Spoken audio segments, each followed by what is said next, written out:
अस्सलामु अलैकुम वरहमतुल्लाहि वबरकातुहू। डियर स्टूडेंट्स एंड एस्पायरेंट्स, कायदे आज़म ऑनलाइन एकेडमी के प्लेटफॉर्म से मैं आपको खुशामदीद कहती हूँ। कल हमारी जो है वो उर्दू की रिवीजन क्लास थी, आज जो है वो इंग्लिश ऐसे के हवाले से है। मुझे उम्मीद है उर्दू के जितने भी कंसेप्ट्स थे, ये जितने भी स्ट्रक्चर्स थे, ये पेपर को किस तरह से लिखना है वो आप लोगों को क्लियर हो गया होगा।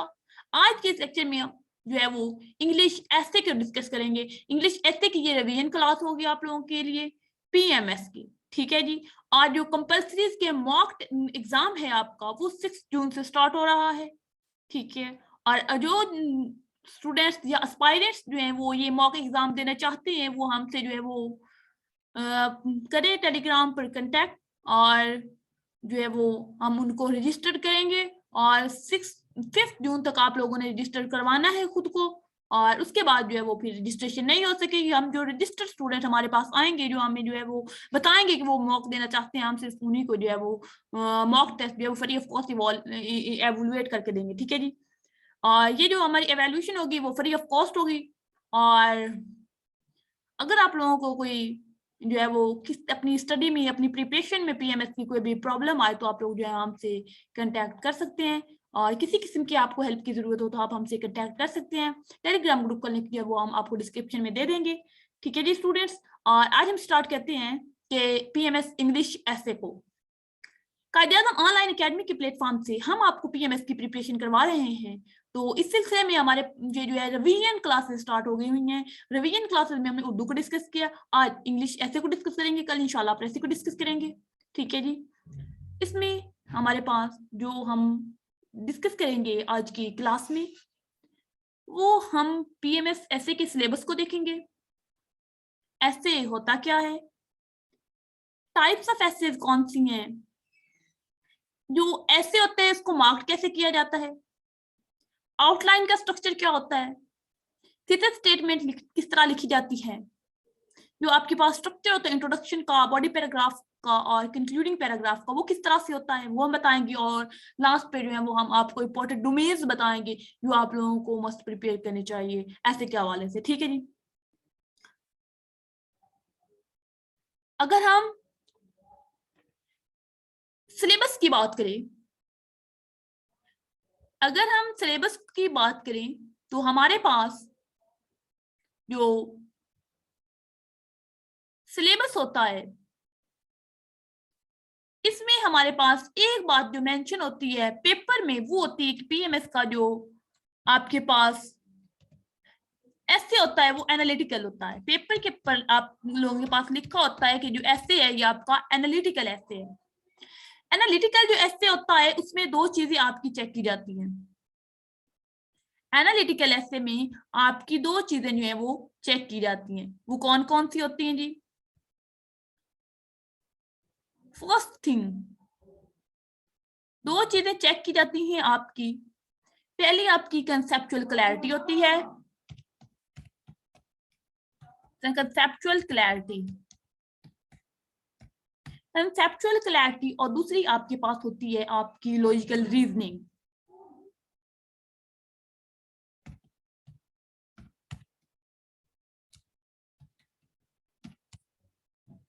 लॉजिकल रीजनिंग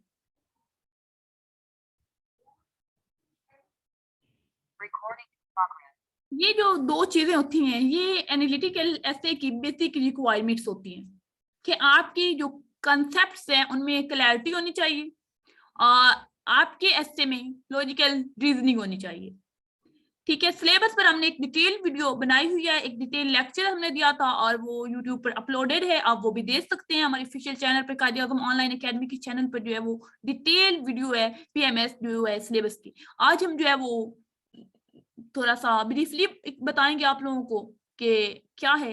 और अगर हम देखें तो सिलेबस में मजीद मेंशन कुछ पॉइंट्स हैं। ये पॉइंट्स हैं जो आपके सिलेबस में मेंशन है। इसमें ये है कि candidates would be required to written an essay in English of about 1500 word. जो पीएमएस एसे की रिक्वायरमेंट होती है वो होती है 1500 वर्ड्स। ठीक है जी। CSS की 25 to 3000 होती है, और जो PMS होती है इसकी 1500 वर्ड होती है, और इसमें टाइम जो होता है वो 2 आवर्स का होता है। CSS में टाइम भी 3 आवर्स का होता है। ठीक है, इसमें 6 टॉपिक्स आपको दिए गए होंगे। Avoid choice of topics will be given in the question paper. ये आपके पास 6 होंगे। ये जो चॉइस होगी आपके पास क्वेश्चन पेपर में, चॉइस जो होगी ये आपके पास 6 टॉपिक्स दिए गए होंगे। इनमें से किसी एक पर आप लोगों ने ऐसे लिखना होगा। ठीक है जी, 6 टॉपिक्स आप लोगों को गिवन होंगे, जबकि CSS में आपको 10 टॉपिक्स गिवन होते हैं, जिनमें से एक आप लोगों ने लिखना होता है। इसमें क्या क्या इंक्लूड होगा? द टॉपिक्स में include those on the issue related to education, economy, foreign policy, governance, human rights, constitution, law and order, and the other socio-economic issues related to Pakistan and the topics of general nature. ये इस तरह से वो उन्होंने आपको बताया होगा कि इन डोमेन से रिलेटेड आपके पास जो वो टॉपिक्स गिवन होंगे जो आप लोगों ने अटेम्प्ट करने होंगे। नेक्स्ट, इससे ज्यादा इंपॉर्टेंट ये बी पोर्शन है। बी पोर्शन में क्या कहते हैं? बी पोर्शन में कहते हैं कि candidates are expected to reflect a clear understanding of topic, कि आपके पास अंडरस्टैंडिंग जो होगी टॉपिक की वो क्लियर होनी चाहिए, कंसेप्चुअल क्लैरिटी होनी चाहिए। अगेन उन्होंने बता दिया है कि आपके इसमें लॉजिकल रीजनिंग होनी चाहिए। ठीक है जी। नेक्स्ट वो कहते हैं कि एक्सप्रेस कैंडिडेट्स आर्टिकुलेशन। आर्टिकुलेशन यहाँ पर स्टूडेंट्स क्या होती है?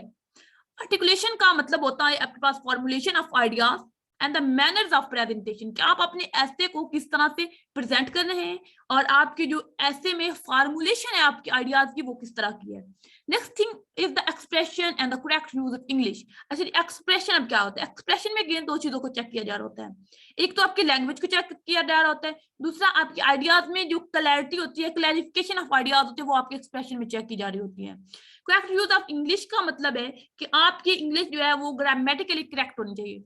जब आप बात करते हैं इंग्लिश की ग्रामेटिकली करेक्ट होने की, तो डियर स्टूडेंट्स ये सिंपल इंग्लिश होती है, आपने सिंपल इंग्लिश यूज करनी है और वो ग्रामेटिकली करेक्ट हो। जब आप कॉम्प्लेक्स और जो है वो मुश्किल इंग्लिश यूज करने की कोशिश करते हैं, तो फिर आपकी इंग्लिश जो है वो ग्रामेटिकली इनकरेक्ट जो है वो होने लगती है। ठीक है, आप सिंपल सेंटेंसेस इस्तेमाल कीजिए, छोटे सेंटेंसेस इस्तेमाल कीजिए। ठीक है जी। नेक्स्ट हमने देखना है कि आपके पास जो एसे होता है वो क्या होता है, कि व्हाट इज एन एसे।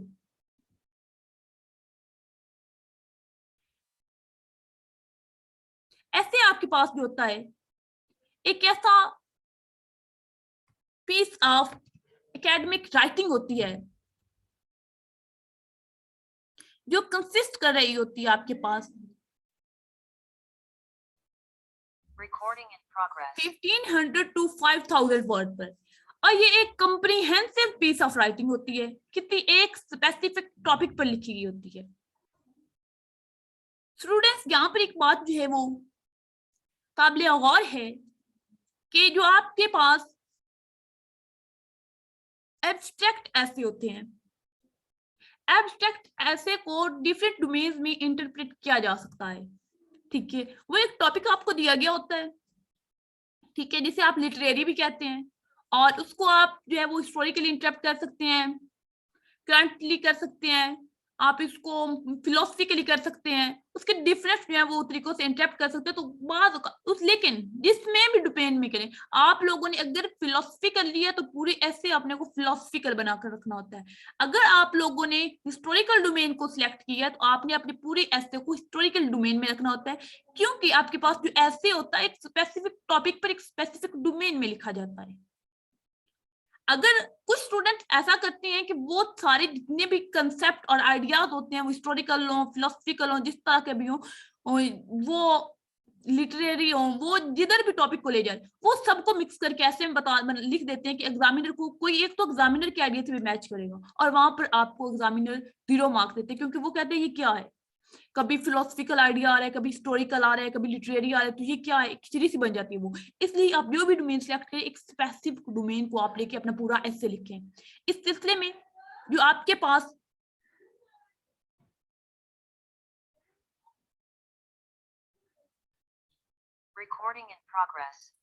जो आपके पास CSS का ऐसे होता है उसकी लेंथ जो होती है 2500 to 3000 वर्ड होती है। जो PMS के ऐसे की रिक्वायर्ड लेंथ होती है 1500 to 1600 वर्ड होती है। यहाँ पर आपके पास टाइमिंग 3 आवर्स होती है, यहाँ पर आपके पास टाइमिंग 2 आवर्स होती है, ठीक है जी। आपके जो एसए के पार्ट्स होते हैं वो आपके पास आउटलाइन होती है, इंट्रोडक्शन होता है, मेन बॉडी होती है और कंक्लूजन होती है। ये 4 पार्ट्स होते हैं आपके एसए के, ठीक है। इसमें आपके पास आउटलाइन जो होती है वो 5% टोटल एसए में कंट्रीब्यूट कर रही होती है। जो आपके पास आपके इंट्रोडक्शन होता है वो 10% कर रहा होता है। जो मेन बॉडी होती है आपकी एसए की वो 75% होती है टोटल जो लेंथ होती है उस एसए की, और आपकी कंक्लूजन जो होती है वो 10% होती है। राइटर के ओपिनियन के मुताबिक जो एक एसे होता है वो 20 to 22 पैराग्राफ का होना चाहिए, लेकिन क्योंकि आपको एक लिमिटेड लेंथ दी गई होती है, बताई गई होती है, तो इसलिए जो पीएमएस का एसे है वो आप कोशिश करनी है आप लोगों ने, पीएमएस का जो एसे है वो आप लोगों ने 14 to 15 पैराग्राफ में कंप्लीट कर लेना है, ठीक है जी।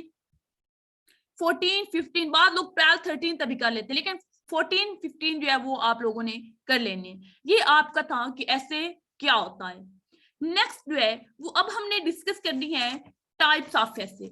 बहुत से स्टूडेंट्स हैं जिनको जो कंफ्यूजन होती है कि आपके जो ऐसे है उसकी टाइप जो है वो क्या है।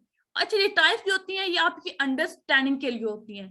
टाइप्स का ऐसे के स्ट्रक्चर पर कोई खास फर्क नहीं पड़ता। आपका अगर आर्गुमेंटेटिव ऐसे हो, एक्सपोजिटरी ऐसे हो, आपने ऐसे का स्ट्रक्चर सेम रखना होता है। आपने आउटलाइन देनी होती है, इंट्रोडक्शन देना होता है, मेन बॉडी देनी होती है, कंक्लूजन देनी होती है। इसमें कोई फर्क नहीं पड़ता आपके ऐसे की। और एक और बात याद रखिएगा, आपका जो ऐसे होता है वो लॉन्ग होना चाहिए, उसमें लॉजिकल डिस्कशन होनी चाहिए, इंफॉर्मेशन बेस्ड होना चाहिए आपका ऐसे। हमेशा आपने अपने ऐसे को पैराग्राफ में लिखना है। अपने ऐसे में कोई इलस्ट्रेशंस आपने नहीं देनी, कोई आपने अपने ऐसे में टेबल या मैप नहीं बनाना। अपने ऐसे में आप लोगों ने टेबल या मैप नहीं बनाना। कोई बुलेट पॉइंट्स जो है या कोई नंबरिंग जो है वो आप लोगों ने पैराग्राफ की नहीं देनी, ठीक है।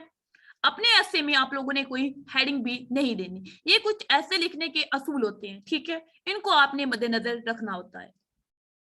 अब हम नेक्स्ट अगर टाइप्स ऑफ ऐसे की बात करते हैं, नेक्स्ट हम टाइप्स ऑफ ऐसे की बात करते हैं, तो हमारे पास जो ऐसे की टाइप्स होती हैं वो बेसिकली 3 होती हैं। ऐसे की टाइप्स हमारे पास कितनी होती हैं? 3 होती हैं। एक हमारे पास होता है एक्सपोजिटरी ऐसे, एक हमारे पास होता है आर्गुमेंटेटिव ऐसे, और एक हमारे पास होता है एब्स्ट्रैक्ट ऐसे।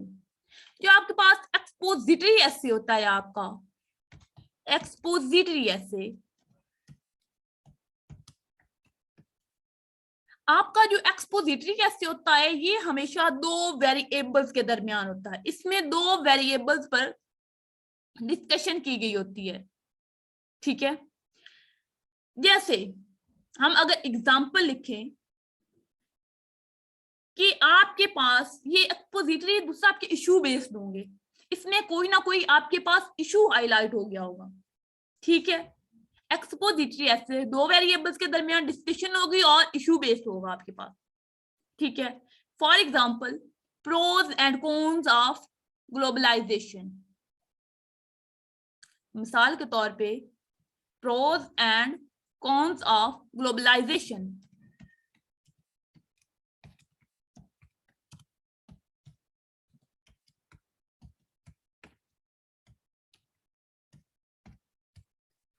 ये आपके पास एग्जाम्पल है एक्सपोजिटरी ऐसे की कि आप लोगों ने प्रोज एंड कॉन्स लिखने हैं ग्लोबलाइजेशन के। 2 वेरिएबल्स हैं यहाँ पर, एक आपने उसके प्रोज लिखने हैं, दूसरे आपने कॉन्स लिखने हैं, और एक जो इशू है वो ग्लोबलाइजेशन आपके पास हाईलाइट है। यहाँ पर ये 2 वेरिएबल्स जो है वो यूज हो रहे हैं, 2 वेरिएबल्स यहाँ पर यूज हो रहे हैं, प्रोज एंड कॉन्स, ठीक है जी। यहाँ 2 वेरिएबल्स के दरमियान डिस्कशन हो रही है कि प्रोज एंड कॉन्स 2 वेरिएबल है जो यहाँ पर डिस्कस हो रहे हैं, और ग्लोबलाइजेशन जो है ये आपके पास जो है वो इशू बेस्ड इशू है, ठीक है। एक और एग्जांपल देखें, Pakistan and the future of Kashmir cause. Pakistan and future of Kashmir cause. अच्छा, एक बात याद रखिएगा और भी, कि आप लोगों ने एस्टे के इंटरप्रिटेशन जो होती है वो बड़ी ख्याल से, बड़ी ध्यान से करनी होती है। जब आप अपने एस्टे के टॉपिक को इंटरप्ट करते हैं तो वहां पर आपका पूरा एस्टे जो होता है वो बेस कर रहा होता है। अगर आप अपने एस्टे की इंटरप्रिटेशन ही गलत करते हैं तो फिर आपके एस्टे का सारा जितना भी आगे एस्टे होते हैं वो आप ऐसे ही गलत लिख देते हैं। ये जो है ये 2020 या 21 में 20 में आई थी था CSS में, Pakistan and future of Kashmir cause. ठीक है, तो स्टूडेंट्स ने जैसे ही कश्मीर का देखा तो उन्होंने कहा हमने तो कश्मीर का पूरा इश्यू पढ़ा हुआ है, लिहाजा उन्होंने कश्मीर जो है वो प्रॉब्लम पे, कश्मीर के इश्यू पे पूरा ऐसे लिख दिया। लेकिन यहाँ पे ये बात तो नहीं थी। जब एग्जामिनर ने ये देखा कि स्टूडेंट्स ने तो पूरा ऐसे कश्मीर पे लिख दिया है, हमने तो ये नहीं पूछा। यहाँ पर एग्जामिनर जो है वो फ्यूचर आपको बड़ा क्लियर एग्जामिनर ने दे दिया। एक तो पाकिस्तान यहाँ पर डिस्कस करना है, दूसरा फ्यूचर और कश्मीर का। एक और बात याद रखिएगा स्टूडेंट्स, आपका जो एसे होता है उसमें एक प्राइमरी कंसर्न होता है, एक सेकेंडरी होता है और एक आपका एसे का फ्रेमवर्क होता है। ठीक है, यहां पर जो प्राइमरी कंसर्न था इस एसे में वो फ्यूचर था। ठीक है, कश्मीर काज का फ्यूचर था। फ्यूचर को डिस्कस आप लोगों ने ज्यादा करना था, कश्मीर काज का फ्यूचर किस तरफ जा रहा है। आप लोगों ने ये नहीं लिखना था कि कश्मीर जो उसकी हिस्ट्री क्या थी, आप लोगों ने अब कश्मीर का फ्यूचर लिखना था। यहाँ पर जो आपके पास सेकेंडरी कंसर्न था वो आपके पास पाकिस्तान था, कि पाकिस्तान का इस पर मौकफ क्या है, पाकिस्तान क्या स्टेप जो है वो ले रहा है कश्मीर के फ्यूचर के लिए। ठीक है, और जिसका फ्रेमवर्क था, जिसके फ्रेम में ये आप लोगों ने प्राइमरी सेकेंडरी सारे कंसर्न्स लिखने थे, वो आपका कश्मीर का था। इस तरह से आपने अपने ऐसे को डिजाइन करना होता है और अपने ऐसे को आप लोगों ने बड़ी क्लियरली जो होता है वो लिखना होता है। तो इसलिए आपकी इंटरप्रिटेशन जो होती है टॉपिक की वो बड़ी जरूरी होती है, उसको बड़ा आप लोगों ने ख्याल से करना होता है। अच्छा, नेक्स्ट हमारे पास जो टाइप है वो है आर्गुमेंटेटिव ऐसे। जो हमारे पास नेक्स्ट टाइप है वो आर्गुमेंट, सॉरी दोबारा लिख लेते हैं, ये बहुत इंपॉर्टेंट टॉपिक था। तो अच्छा, नेक्स्ट हमारे पास है आर्गुमेंटेटिव ऐसे। आई होप आप स्टूडेंट्स आप लोगों ने वो नोट कर लिया होगा। आर्गुमेंटेटिव ऐसे, जो आपके पास आर्गुमेंटेटिव ऐसे होते हैं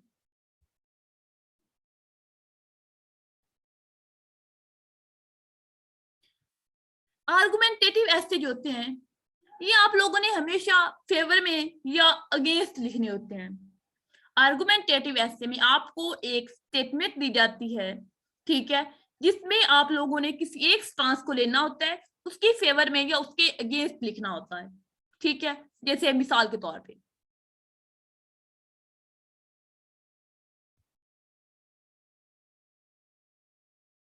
एग्जांपल है एक्सपेंडिंग इंफॉर्मेशन टेक्नोलॉजी।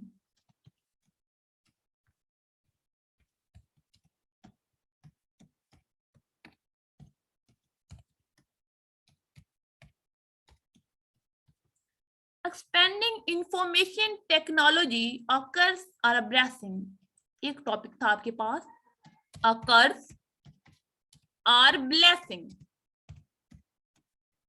अच्छा, एक और बात याद रखिए, अगर यहाँ पर आर की जगह एंड आ जाता, अगर यहाँ पर आर की जगह एंड आ जाता तो फिर आपका ये एक्सपोजिटरी ऐसे बन जाना था। फिर आपके पास होना था कि एक्सपेंडिंग इंफॉर्मेशन टेक्नोलॉजी है, ये कर्स भी है और ब्लेसिंग भी है।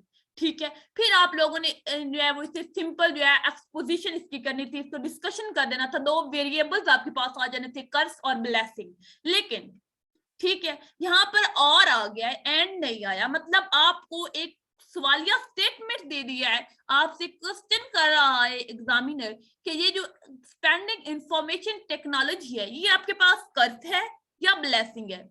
ठीक है, जैसे मैं आपको कहूं कि ये एक कलर है, ठीक है, ये दूसरा कलर है, ठीक है, आपने इन दोनों में से किसी एक को सिलेक्ट करना है, तो आप ये नहीं कह सकते कि हमें आधा ये चाहिए आधा ये चाहिए, या तो मैं आपको कहूँ कि इनमें से जितना जितना लेने ले लें, नहीं, या ये दोनों ले लें, या आपसे कह रही हूं मैं कि या तो ये कलर आप ले लें या आप ये कलर ले लें, फिर आप ये नहीं कह सकते कि हमें दोनों दे दें। यही बात इस जो आर्गुमेंटेटिव होता है ऐसे इसमें होती है। इसमें क्या होता है, आप लोगों ने किसी एक सेंटेंस को लेना होता है। अगर यहाँ पर आप कह रहे हैं कि एक्सपेंडिंग इंफॉर्मेशन टेक्नोलॉजी एक कर्स है, तो फिर आप अपना पूरा ऐसे उसी कर्स के डोमेन में लेकर लिखेंगे। लेकिन अगर आप कहते हैं नहीं, एक्सपेंडिंग इंफॉर्मेशन टेक्नोलॉजी एक ब्लेसिंग है, तो फिर आप उसको ब्लेसिंग के सिनेरियो में सारे ऐसे को डिजाइन करेंगे। किसी एक में लिखेंगे, आप ये नहीं कह सकते कि एक्सपेंडिंग इंफॉर्मेशन टेक्नोलॉजी हाफ कर्स है हाफ ब्लेसिंग है। आप एक जो है वो मिक्सचर बना दी कर्स और ब्लेसिंग का, ऐसे आप लोगों ने नहीं करना। ठीक है, ये आपके आर्गुमेंटेटिव एसे के बारे में कुछ अहम पॉइंट्स थे।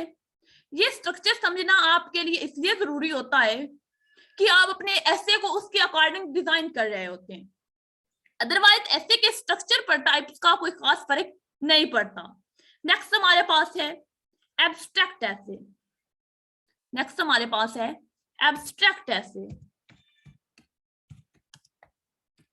एब्स्ट्रैक्ट एसे जो होते हैं आपके पास, ये लिखे जाते हैं इलेबोरेट करने के लिए जो राइटर का, लिखने वाले का ओपिनियन होता है, या जो किसी का आर्गुमेंट होता है ऑन सर्टेन एब्स्ट्रैक्ट टॉपिक। ठीक है, ये आपके पास डिफरेंट डोमेन्स में लिखी जा सकती है। इसको हर कोई जो होता है वो अपने अपने ख्यालात के मुताबिक एब्स्ट्रैक्ट कर सकता है। ठीक है, इसमें एग्जांपल अगर मैं आपको दूं तो इस सिलसिले में बड़ी फेमस एग्जांपल जो है वो है आर्ट फॉर पीस।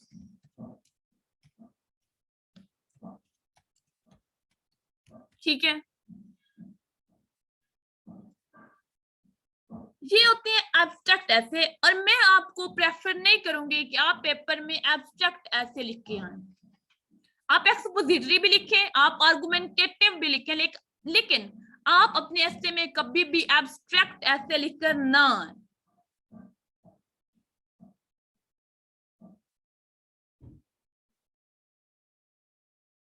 ठीक है, क्योंकि जो आपके पास एब्स्ट्रैक्ट ऐसे होते हैं, इनमें फेलिंग रेशियो सबसे ज्यादा होती है। इसमें अगर जो है आपका स्टांस एग्जामिनर के पॉइंट ऑफ व्यू से मिल जाए तो फिर आपको फुल मार्क्स भी मिल जाते हैं, लेकिन अगर आपका स्टांस एग्जामिनर के पॉइंट ऑफ व्यू से ना मिले तो फिर एग्जामिनर आपको 0 मार्क्स देता है इस ऐसे में।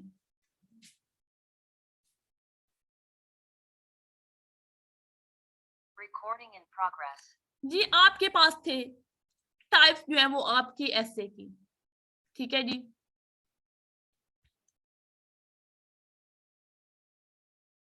इसके अकॉर्डिंग आप लोगों ने अपने ऐसे को डिजाइन करना होता है।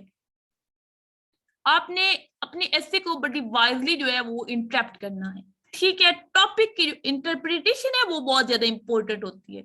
आप लोगों ने देखना है कि प्राइमरी कंसर्न इसमें क्या है, टॉपिक में सेकेंडरी क्या है, फ्रेमवर्क क्या है जिसमें हमने ऐसे को लिखना है। मैंने आपको बकायदा जो है वो इलेबोरेट करके बता दी, एग्जांपल से पाकिस्तान है द फ्यूचर ऑफ कश्मीर का, कि आप लोगों ने किस तरह से ये करना है। ठीक है, नेक्स्ट हमने क्या डिस्कस करना है जी, नेक्स्ट हमने डिस्कस करना है कि ऐसे को मार्क्स किस तरह से दिए जाते हैं। आपका जो ऐसे होता है उसको मार्क किस तरह से किया जाता है। ठीक है, हाँ, पीएमएस ऐसे मार्क। ठीक है, आपका ऐसे मार्क किस तरह से किया जाता है। आपके ऐसे को मार्क करने का भी एक क्राइटेरिया होता है, ऐसे नहीं आपके ऐसे को मार्क कर दिया जाता। ठीक है स्टूडेंट, आपके ऐसे को मार्क करने का जो क्राइटेरिया होता है वो इस तरह से होता है। इसमें आपके पास 4 ब्रॉड एरियाज होते हैं जिनको कंसर्न किया जाता है आपकी ऐसे को मार्क करने के लिए। ठीक है, 4 ब्रॉड एरियाज होते हैं जिनको कंसीडर किया जाता है इस सिलसिले में। ठीक है, पहला आपका कंटेंट होता है। कि आपका कंटेंट किस तरह का है। कंटेंट में आपको 40% वेटेज जो है वो आपके कंटेंट को दी जाती है जब आपके एसे को मार्क किया जाता है। ठीक है, दूसरी जो इंपॉर्टेंट चीज होती है वो आपकी लैंग्वेज होती है कि आपकी लैंग्वेज में क्लैरिटी कितनी है और आपकी लैंग्वेज जो है वो एरर प्रूफ कितनी है, आपकी लैंग्वेज में आप कितनी ग्रामेटिकल गलतियां कम है। ठीक है, आपकी जो लैंग्वेज होती है उसको क्लैरिटी ऑफ थॉट्स भी उसमें देखे जाती हैं, फार्मूलेशन ऑफ आइडियाज भी देखे जाते हैं, आपकी ग्रामर जो है वो भी देखी जाती है आपकी लैंग्वेज में। ठीक है, इसके आपके 25% जो है वो वेटेज दी जाती है। जो तीसरी चीज होती है वो आपके ऐसे का स्ट्रक्चर होता है। आपके ऐसे का स्ट्रक्चर भी बहुत इंपॉर्टेंट होता है और इसको जो है वो 20% वेटेज दी जाती है जब आपके ऐसे को मार्क दिया जा रहा होता है। और सबसे इंपॉर्टेंट एक और चीज है जिसको स्टूडेंट इग्नोर कर देते हैं, वो होती है आपके ऐसे की कोहेरेंस। क्या आपके ऐसे में कोहेरेंस कितनी है, आपके ऐसे में जो है वो रब्त कितना है, आपके ऐसे में जो पैराग्राफ है उनके दरमियान कनेक्टिविटी कितनी है, उसके मार्क्स जो है उसकी वेटेज आपके ऐसे में 15% दी जाती है। इस तरह आपकी ऐसे को मार्क्स किया जाता है। और आपके ऐसे में जो पासिंग मार्क्स होते हैं, पासिंग मार्क्स होते हैं आपके ऐसे के, वो आपके पास 40 होते हैं आउट ऑफ 100। ठीक है जी, इस तरह से आपके ऐसे को मार्क किया जाता है। नेक्स्ट इज आपके ऐसे में जो स्ट्रक्चर होता है आउटलाइन का वो किस तरह का होता है। ठीक है, आउटलाइन का स्ट्रक्चर किस तरह का होता है, स्ट्रक्चर ऑफ आउटलाइन।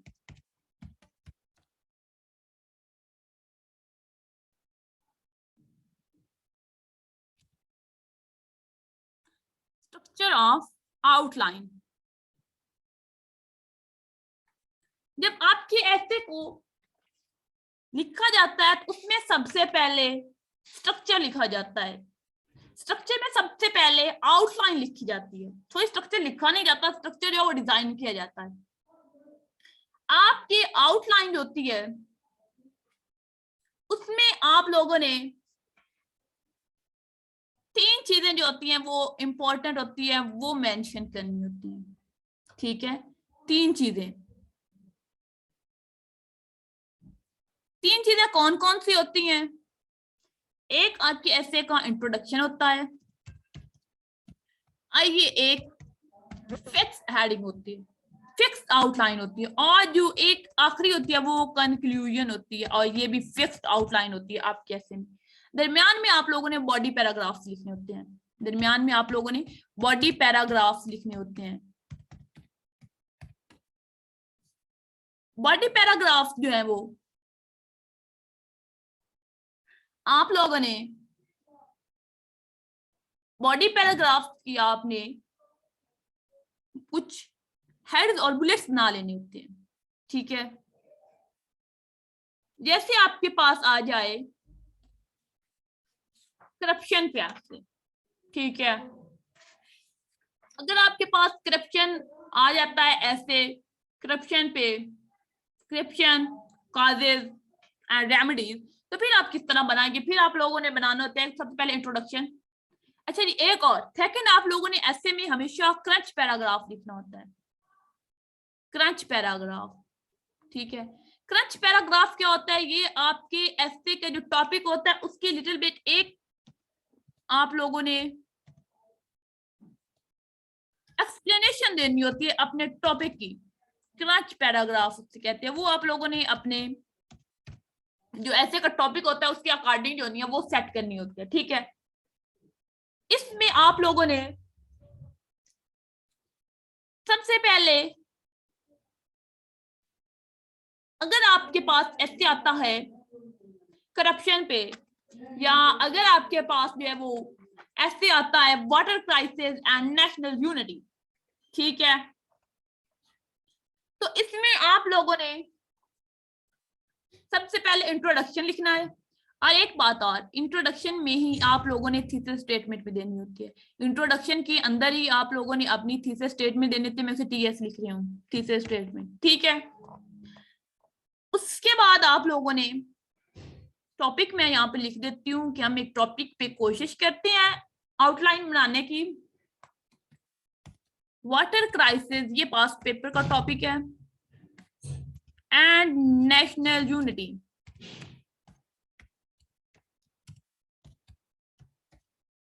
ठीक है, उसके बाद आप लोगों ने क्रंच पैराग्राफ देना है। इंट्रोडक्शन देने के बाद क्रंच पैराग्राफ आप दे सकते हैं कि वाटर क्राइसिस जो है वो, या कोरिलेशन क्या है वाटर क्राइसिस और नेशनल यूनिटी का, या जो है वो नेशनल यूनिटी जो है वो किस तरह को, वाटर क्राइसिस जो है वो किस तरह से, हाउ वाटर क्राइसिस को जो है वो कोरिलेट या इनहांस नेशनल यूनिटी, आप लोगों ने कि कैसे जो है वो creates national unity, how water crisis जो है वो क्रिएट्स एंड डिसक्रिएट जो है वो नेशनल यूनिटी। ठीक है, या इनके दरमियान जो रिलेशन है, को रिलेशन बिटवीन, ये एक ओवरव्यू पैराग्राफ देने आपने अपने टॉपिक का। ठीक है, मोस्ट प्रोबेबल आप लिख लें को relation between the water crisis and the national unity. ठीक है, नेक्स्ट आप लोग दे लें जी हेडिंग एक, water crisis situation in Pakistan, कि पाकिस्तान में वो जी। अब नेक्स्ट जो है वो बॉडी पैराग्राफ में बाकी आएंगी। ठीक है, क्रंच पैराग्राफ के बाद फिर बॉडी पैराग्राफ में आप लोगों ने एक देनी है, मेन हेडिंग देनी है। ठीक है, जैसे ये फर्स्ट वन हो गई।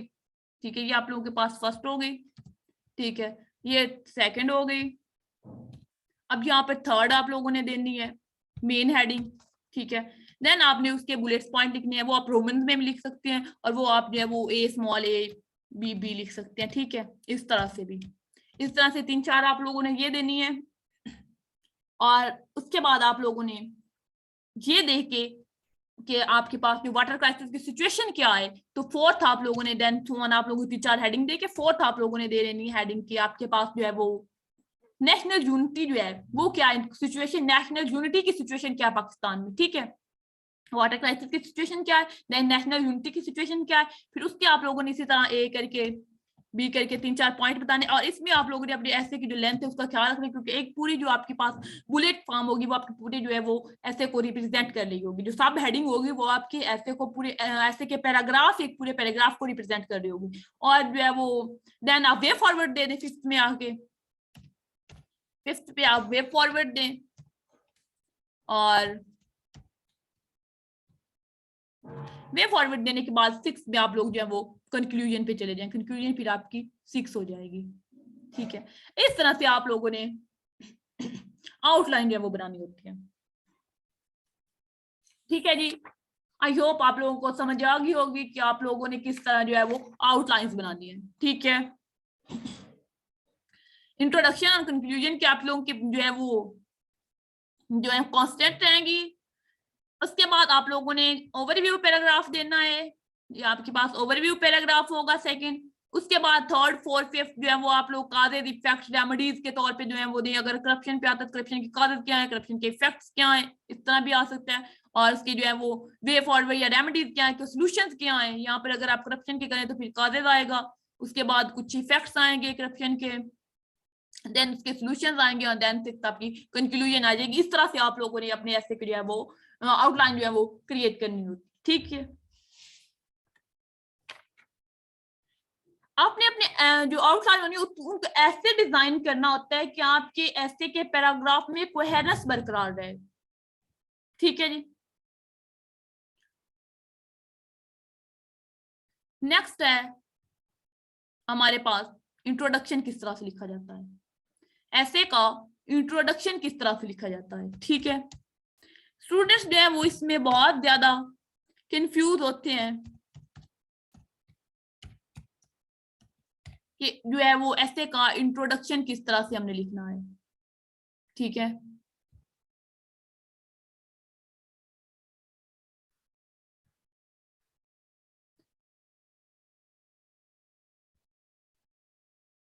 इंट्रोडक्शन लिखते वक्त आप लोगों ने कुछ स्टेप्स जो होते हैं वो माइंड में रखने होते हैं। ठीक है, सबसे पहले इंट्रोडक्शन जो है वो इतना जरूरी क्यों होता है आपके ऐसे में। आपने जैसे ही अपनी आउटलाइन कंप्लीट करनी होती है, आउटलाइन कंप्लीट करने के बाद आपने अपनी इंट्रोडक्शन की तरफ बढ़ना होता है। इंट्रोडक्शन जो होता है वो आपके एसे में आपके एग्जामिनर को बताता है कि आपके एसे में क्या क्या लिखा हुआ है, आपका एसे किन किन डोमेन पर बहस कर रहा है, डिस्कशन आपके एसे में किस तरह की हो रही है, वो आपका इंट्रोडक्शन बता देता है। ठीक है, आप लोगों ने कभी भी अपने इंट्रोडक्शन को आर्गुमेंट से स्टार्ट नहीं करना, कभी भी आपने जो इंट्रोडक्शन है उसमें आपने आर्गुमेंट को डिटेल नहीं दे देनी। ठीक है जी, अपने आर्गुमेंट की डिटेल आप लोगों ने अपने इंट्रोडक्शन में कभी भी नहीं देनी। ठीक है, जो आपका इंट्रोडक्शन होगा उसमें सबसे पहले स्टार्ट में 3 to 5 लाइंस होंगी, वो आप जो है वो एक जो है वो अटेंशन गैदरिंग तौर पर जो है वो लिखेंगे। उसमें आप जो है वो 3 to 5 सेंटेंसेस आप लोगों ने लिखने होते हैं सबसे पहले, जिसमें जो है वो आप लोगों ने किसी कोटेशन से स्टार्ट ले सकते हैं, किसी स्टोरी से स्टार्ट ले सकते हैं, किसी जो है वो आयत से, कुरानी हदीस से, किसी फेमस वाक्य से आप लोगों ने जो है वो स्टार्ट ले सकते हैं। ठीक है, एक आप जो है वो अटेंशन ग्रैबर के तौर पर आप लोगों के पास बिगिनिंग सेंटेंसेस होने चाहिए आपके पास। ठीक है, उसके बाद आप लोगों ने उन सारे पॉइंट्स को मेंशन करना स्टार्ट कर देना है जो आपने आउटलाइंस में दिए हुए हैं। आपने अपने आउटलाइंस को सेंटेंसेस में इस तरह से अरेंज करना है कि वो आप लोगों की आउटलाइन ना लगे, बल्कि वो एक ऐसे सेंटेंसेस, एक मिक्सिंग सेंटेंसेस होने चाहिए। ठीक है, आपने अपनी आउटलाइन के हवाले से एक और बात थी कि या तो फ्रेजेस में लिखना है, अगर फ्रेजेस में लिखनी है तो फिर सारी फ्रेजेस में लिखनी है, अगर आप आउटलाइन जो है वो सेंटेंसेस में लिखनी है तो फिर सारी सेंटेंसेस में लिखनी है। ये नहीं आप करेंगे कुछ आप फ्रेजेस लिख दें, कुछ आप सेंटेंसेस लिख दें। आप लोगों ने हमेशा या फ्रेजेस लिखने हैं या सेंटेंसेस लिखने हैं। अगर आप लोगों ने फ्रेजेस लिखे हुए हैं अपनी आउटलाइन में, तो फिर आप लोग उनको कन्वर्ट करें सेंटेंसेस में और अपने इंट्रोडक्शन में लिख दें। अगर आप लोगों ने सेंटेंसेस लिखे हैं तो फिर आप सेंटेंसेस दो तीन सेंटेंसेस को मिलाएं और आप जो है वो अपने इंट्रोडक्शन में लिख दें। ठीक है, अपने लास्ट पॉइंट तक आप लोगों ने इस तरह से उनको कंबाइन करना है सारी आउटलाइंस को, और आप लोगों ने अपने इंट्रोडक्शन में लिखना है। देन आप लोगों ने एंड पे जो है अपने जो इंट्रोडक्शन का पैराग्राफ होता है उसको आपने 2 to 3 सेंटेंसेस में जो है वो कंक्लूड करना होता है, और यहाँ पर आप लोग जो अपनी थीसिस स्टेटमेंट भी जो है वो कंक्लूडिंग सेंटेंस के तौर पर दे सकते हैं। ठीक है, समझ आ गई यहाँ तक आपको? आपने अपने इंट्रो में आर्गुमेंटेशन स्टार्ट नहीं कर देनी होती। ठीक है, आपने अपने इंट्रोडक्शन में कभी भी जो है वो आर्गुमेंटेशन स्टार्ट नहीं करनी। यस, लेट्स सपोज आपका पेज है पेपर का, ठीक है, इसमें आप लोगों ने 3 to 5 सेंटेंसेस जो है ये 3 to 5 सेंटेंसेस जो है वो इंट्रोडक्टरी सेंटेंस लिखने हैं या अटेंशन ग्रैबर के तौर पे लिखने हैं। देन आप लोगों ने जो है वो अपनी जो आउटलाइन की समरी है वो यहाँ पर जो है वो पेस्ट कर देनी है। ठीक है, अगर आप लोगों ने फ्रेजेस लिखे हैं तो आप उनको जो है वो कन्वर्ट कर देंगे सेंटेंसेस में, अगर सेंटेंसेस लिखे तो फिर आप उनको गैदर कंबाइन कर देंगे। ठीक है, इस तरह आप लोगों ने लिखना है, और फिर जो है वो लास्ट पे आप लोगों ने कंक्लूडिंग जो है वो 2 to 3 सेंटेंसेस जो है वो देने हैं। इस तरह से आप लोगों ने अपना जो है वो इंट्रोडक्शन लिखना है। ठीक है, 2 to 3 सेंटेंसेस जो आपके इंट्रोडक्टरी सेंटेंसेस होंगे वो भी 2 to 3 सेंटेंसेस होने चाहिए।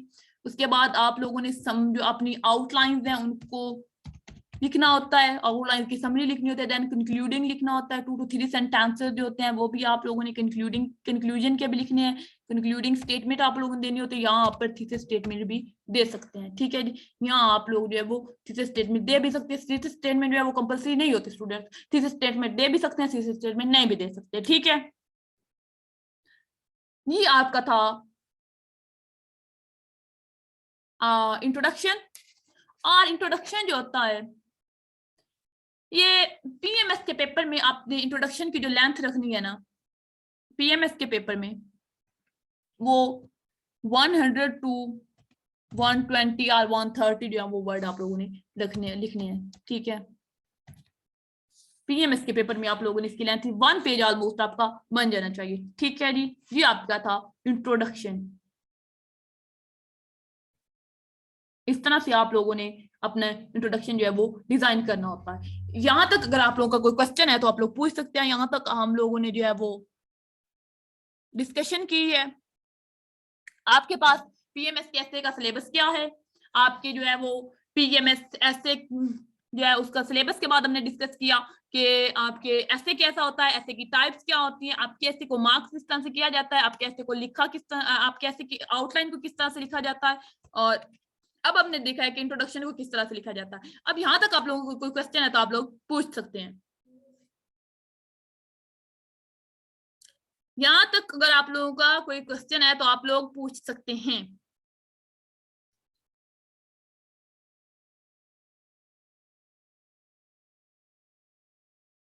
किसी एक पेपर की जो है वो हम डिस्कस कर लेंगे।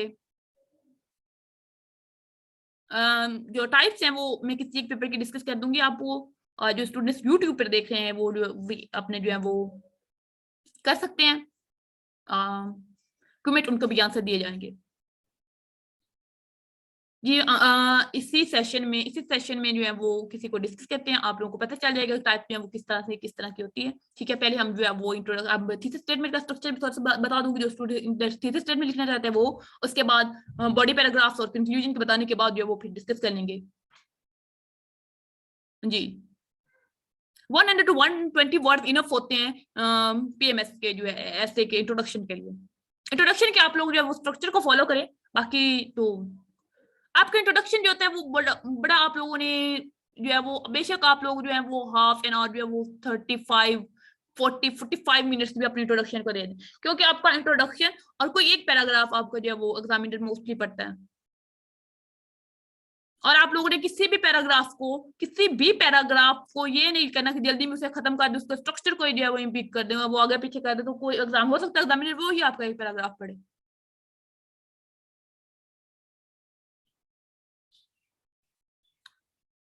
आउटलाइन जो है वो आपके पैराग्राफ की निस्बत से होनी चाहिए कि जितने पैराग्राफ आप अपने पेपर में लिख रही है इतनी आउटलाइन आप लोगों ने देनी होती है, क्योंकि आपकी पूरी जो आपकी जो सब हेडिंग होती है, देखिए अगर आप लोग तो ये जो आपके पास बी होगा, ये जो आपके पास ये है ना पॉइंट 3 काजिज पे कभी भी आपका पैराग्राफ नहीं बनेगा। अगर आप करप्शन की काजिज की हेडिंग दे रहे हैं तो इस काजिज पर तो आपका कभी भी नहीं पैराग्राफ बनेगा। हमेशा आप जो पहली काज लिखेंगे करप्शन की उसी पे बनेगा पैराग्राफ। जितनी आप पैराग्राफ में सब हेडिंग्स देंगे इतनी आपके जो है वो पैराग्राफ बनेंगे आपके ऐसे में। अगर आप जो है वो एक इंट्रोडक्टरी पैराग्राफ लिख रहे हैं, एक ओवरव्यू पैराग्राफ लिख रहे हैं, दो, फिर यहाँ पर जो है वो अगर आप 3 हेडिंग 4 दे रहे हैं, ठीक है, तो 6 4, फिर आपको यहाँ पर उसके इफेक्ट 4 सोल्यूशन, तो फिर आपके ज्यादा बन जाएंगे। फिर आप यहाँ पर 3 करें, फिर यहाँ पर करें इफेक्ट 6, और 2 to 3 जो है वो 9 10 11 12, इस तरह आपके पास पूरे हो जाएंगे। 12 ऑलमोस्ट आपके पास हो जाएंगे। 13 15 आप यहाँ पर एक बढ़ा रहे हैं तो फिर आपके 15 हो जाएंगे। इस तरह से आप लोगों ने जो है वो अपने ऐसे को लिखना है। अगर आप तीन कागज देने, फिर 3 इफेक्ट देने पड़ेंगे, फिर 3 सोल्यूशन देने पड़ेंगे, वे फॉरवर्ड देने पड़ेंगे, रेमडीज देनी पड़ेंगी। इस तरह से आप लोगों की जो है वो ऐसे पे इफेक्ट पड़ता है आउटलाइन का। आपके एग्जामिनर आपकी आउटलाइन पढ़ता है, आपको इंट्रोडक्शन पढ़ता है, आपकी कंक्लूजन पढ़ता है, और कोई एक बॉडी पैराग्राफ पढ़ता है, सारे तो नहीं पढ़ते नहीं है। थीसिस स्टेटमेंट से फर्क नहीं पड़ता। थीसिस स्टेटमेंट आप ना भी दे तो आपका ऐसे जो वो बहुत से लोग हैं जिन्होंने थीसिस स्टेटमेंट बगैर भी ऐसे पास किया हुआ है। आर्गुमेंटेटिव में मैं कहती हूँ, आर्गुमेंटेटिव में आप जो है वो थीसिस स्टेटमेंट दें। अगर मतलब आप दे सकते तो आप जरूर दें आर्गुमेंटेटिव ऐसे में। अगर आप आर्गुमेंटेटिव ऐसे जो है वो अटेम्प्ट कर रहे हैं तो एक्सपोजिटरी का कोई खास प्रॉब्लम नहीं होता। जी जी, आप जो है वो इनडायरेक्ट रेफरेंस देना टॉपिक का। इंट्रोडक्शन में अपना इंट्रोडक्शन जो होता है वो ऐसे का वो स्टार्ट करें इनडायरेक्ट रेफरेंस से। डायरेक्ट रेफरेंस तो ना दें आप, हमेशा इनडायरेक्ट। जैसे आप लोगों ने पढ़ा होगा ना कि बहुत से ऐसे या वो आप लोगों ने पढ़े होंगे तो वो जो है वो स्टार्ट हो रहे होते हैं, जो है वो किसी स्टोरी से स्टार्ट हो रहे होते हैं, किसी से जो है वो फेमस मैक्सिम चेंज से स्टार्ट हो रहे होते हैं। तो फिर इस तरह से इनडायरेक्ट रेफरेंस से स्टार्ट करें, फिर उस टॉपिक से साथ कनेक्ट करें। एक बात लोग होते हैं वो एक स्टोरी लिखते हैं, स्टोरी लिख के उसको अपने टॉपिक के साथ कनेक्ट करते हैं कि इससे ये होता है तो। लेकिन स्टोरी वाला ज्यादा इतना नहीं होता। आप जो है वो किसी मैक्सिम से, किसी खास कोट से, किसी जो है वो आयत से, किसी इस तरह से जो है वो कनेक्ट करें। मतलब आप लोगों ने एक जिसे कहते हैं ना टेंशन ग्रैबर या हुक टाइप सेंटेंसेस 2-3 देने होते हैं आपने।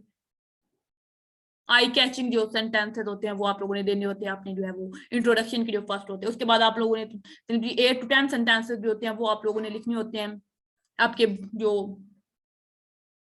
होते हैं आउटलाइंस के पॉइंट्स के 8 to 10 सेंटेंसेस बना ले, 6 to 7 या 8 to 10 बना ले, ठीक है। 2 to 3 फिर आपके कंक्लूडिंग हो जाते हैं। अगर थीसिस स्टेटमेंट में दे रहे हैं, थीसिस स्टेटमेंट में आपके 2 to 3 सेंटेंस के होते हैं। थीसिस स्टेटमेंट में बात करते हैं, अभी थीसिस स्टेटमेंट की तरफ नहीं गए, अभी आप लोग पीछे टाइप्स पे डिस्कस करें। आप लोग जो है वो ऐसे के मार्किंग क्राइटेरिया पे बात करें, आप लोग स्ट्रक्चर ऑफ आउटलाइन पे बात करें, इंट्रोडक्शन के स्ट्रक्चर बात, थीसिस स्टेटमेंट की अभी मैंने बात ही नहीं की। थीसिस स्टेटमेंट जैसे मैंने आपको बताया कि इंट्रोडक्शन में आएगी। थीसिस स्टेटमेंट किस तरह से लिखते हैं वो तो अभी आगे है ना, फिर आपको पता चलेगा थीसिस स्टेटमेंट लेंथ क्या है, थीसिस स्टेटमेंट होती क्या है।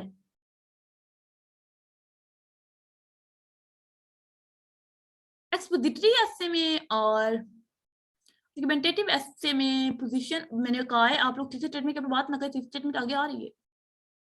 अच्छा अब थीसिस स्टेटमेंट स्टार्ट करते हैं। स्टूडेंट्स के यहाँ तो कोई खास क्वेश्चन नहीं आ रहे। अब हमारा देखना है कि थीसिस स्टेटमेंट जो है वो किस तरह से लिखी जाती है, ठीक है। थीसिस स्टेटमेंट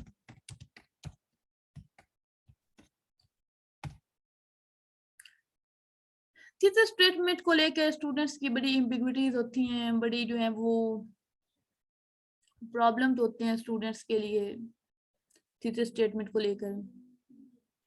तो थीसिस स्टेटमेंट जो होती है ये एक शॉर्ट स्टेटमेंट होती है जो कि आपके एसे को क्लेम कर रही होती है। आपके मेन एसे के जो पॉइंट्स होते हैं, मेन पॉइंट्स होते हैं, उनकी समरी होती है, समराइजिंग जो है वो स्टेटमेंट होती है आपके जो एसे के जो मतलब मेन पॉइंट्स होते हैं, ठीक है।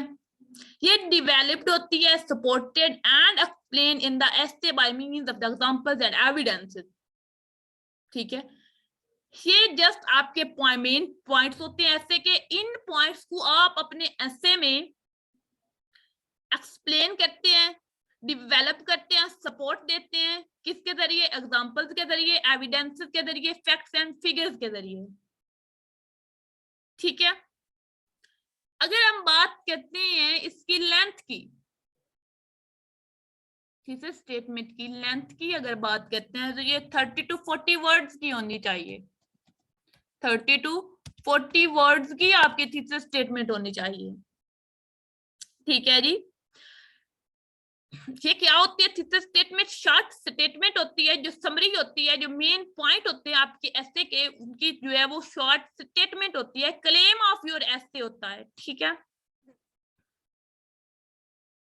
ये जो पॉइंट आप थीसिस स्टेटमेंट में देते हैं उनको आप लोगों ने एक्सप्लेन करना होता है, सपोर्ट करना होता है, डेवलप करना होता है अपने एसे में through examples and evidences and facts and figures.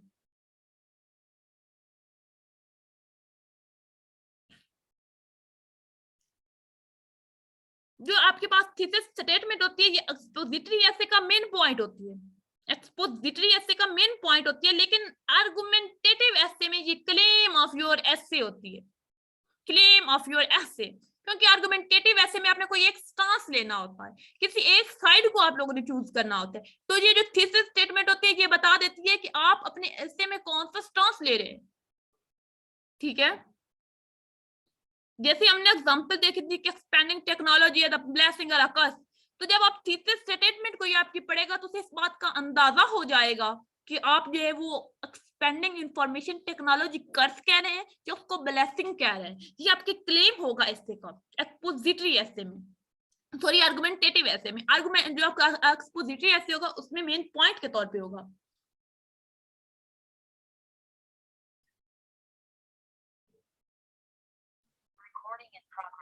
आपकी जो थीसिस स्टेटमेंट होती है ना डियर स्टूडेंट्स,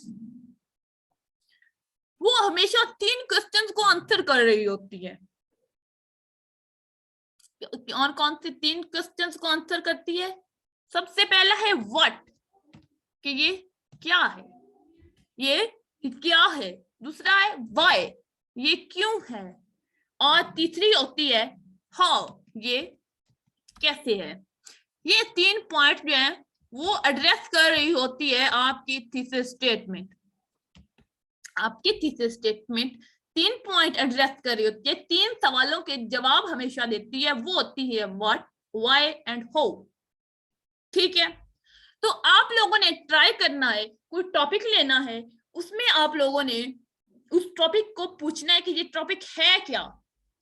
इसका आप लोगों ने एक सिंगल सेंटेंस बना लेना है, ये सिंगल क्लॉज बनाए आप। ठीक है, सिंगल क्लॉज बनाए आप इसकी। ठीक है, जिसमें आप एड्रेस करें टॉपिक को। व्हाट में क्या होगा, आप एड्रेस करेंगे टॉपिक को। व्हाट में क्या होगा, आप अपने टॉपिक को एड्रेस करेंगे।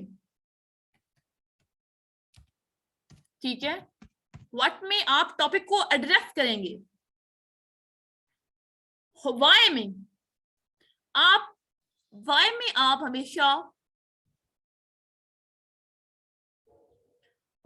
आप हमेशा काज लिखेंगे, इश्यू की, काज ऑफ इश्यू लिखेंगे।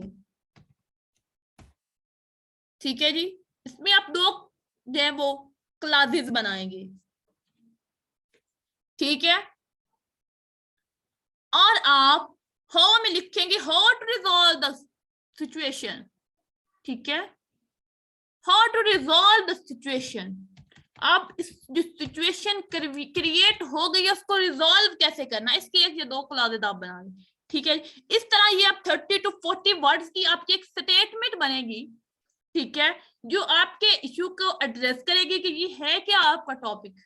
उसके बाद आपके जो इशू है उसके काज को बताएगी, उसके बाद उसके सॉल्यूशंस को भी बताएगी। ठीक है, ये आपकी थीसिस स्टेटमेंट होती है।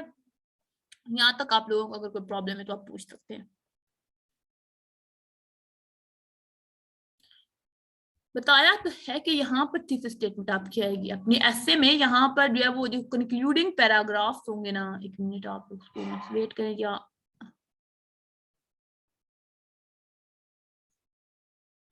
ये आपके इंट्रोडक्टरी जो है वो जिसे आप अटेंशन ग्रैबर या हुक कहते हैं वो होगा। ये आपकी जो है वो समरी ऑफ आउटलाइन होगी, ये आपकी समरी होगी आउटलाइन की। ठीक है, ये आपकी जो है वो कंक्लूडिंग सेंटेंसेस होंगे,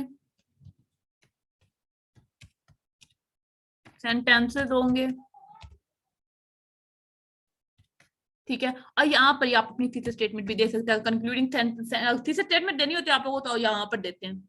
ठीक है, कंक्लूडिंग सेंटेंस भी आपकी थीसिस स्टेटमेंट या आपकी कंक्लूडिंग सेंटेंस बन जाएगी। ठीक है, ये आपके था इंट्रोडक्शन, और उसके बाद हमने देखी आपकी थीसिस स्टेटमेंट। नेक्स्ट हम देखते हैं अब आपका जो एकेडमिक पैराग्राफ स्ट्रक्चर आप लोगों ने किस तरह से लिखना होता है। आप लोगों ने अपना पैराग्राफ स्ट्रक्चर किस तरह से लिखना होता है, अब हम वो डिस्कस करने लगे हैं कि आप लोगों ने अपना पैराग्राफ का स्ट्रक्चर किस तरह से लिखना है। लेट्स सपोज ये आपका पेज है, ये आपके पेपर का पेज है, ये आपके पेपर का स्टूडेंट्स पेज है, और इसमें जो है इसके आप लोग जो है वो 4 पॉइंट बना लो। ठीक है, इसके 4 पॉइंट बने, ये आपके एक पैराग्राफ को रिप्रेजेंट करेगा। अब स्टूडेंट्स देखिएगा कैसे। ये जो आपका पहला होगा ये टॉपिक, सबसे पहले आपने टॉपिक सेंटेंस देना है। सबसे पहले आप लोगों ने टॉपिक सेंटेंस देना है, देन आपने एक्सप्लेनेटरी सेंटेंस देना है। एक्सप्लेनेटरी सेंटेंस में आप लोग रीजन दे रहे होते हैं, एक्सप्लेनेटरी सेंटेंस में आप अपनी जो टॉपिक होता है उसकी रीजन दे रहे होते हैं। ये आपके टॉपिक को एक्सप्लेन करता है, जो अपने जो है वो सेंटेंस टॉपिक सेंटेंस लिखा है उसको एक्सप्लेन करता है, या उसकी रीजन तो आप लोगों ने देनी होती है यहाँ पे। ठीक है, उसके बाद आप जो है वो सपोर्टिंग पॉइंट देते हैं, जो आपने टॉपिक सेंटेंस लिखा है उसको एक्सप्लेन किया, उसका सपोर्टिंग पॉइंट देंगे, मेन आर्गुमेंट देंगे यहाँ पर। ठीक है, ये आपका थीम होगा पैराग्राफ का, जो सपोर्टिंग पॉइंट होगा। सपोर्टिंग पॉइंट जो होगा ये थीम होगा आपके पैराग्राफ का। जो सपोर्टिंग पॉइंट होता है ये इनलार्ज कर रहा होता है आपके पैराग्राफ को। ठीक है, नेक्स्ट आप लोगों ने कोई एविडेंस देना होता है, कोई एग्जांपल जो है वो यहाँ पर देनी होती है, एग्जांपल या एविडेंस। ये आपके बेसिकली होता है पैराग्राफ का स्ट्रक्चर। और एक लास्ट पे एग्जांपल के बाद आप लोगों ने इसकी कंक्लूजन भी देनी, क्योंकि जो चीज आप स्टार्ट करते हैं खोलते हैं उसे बंद भी करना होता है, ठीक है। देन आप कंक्लूड करेंगे, इसको कंक्लूडिंग सेंटेंस देंगे, ठीक है। ये 5 जो है वो बेसिकली पार्ट होते हैं आपके पैराग्राफ के, जो बॉडी पैराग्राफ, ये एकेडमिक राइटिंग होती है, ठीक है। इसमें आप लोगों ने 8 to 12 सेंटेंसेस देने होते हैं। इसके लिए आपको 8 to 12 सेंटेंसेस देने होते हैं, ठीक है। 8 to 12 सेंटेंसेस देने होते हैं, जो कि 100 to 120 वर्ड्स बनते हैं, ठीक है। 120 वर्ड्स तक होना चाहिए, 100 से 120 वर्ड्स तक होना चाहिए, ठीक है। ये जो आपके पास होते हैं ना आपके स्पॉटिंग पॉइंट, ठीक है, एग्जाम्पल, ये आप दो दो भी दे सकते हैं, ये जरूरी नहीं एक एक तो मस्ट है, लेकिन आप दो भी दे सकते हैं। यहाँ पे एक सपोर्टिंग पॉइंट दे, उसके एग्जांपल दे, then next supporting point, next example, then conclude करने, ठीक है। इस तरह भी आप वो कर सकते हैं। ये आप लोगों ने इस तरह से अपने जो है वो बॉडी पैराग्राफ जो होता है वो लिखना होता है अपने एसे का।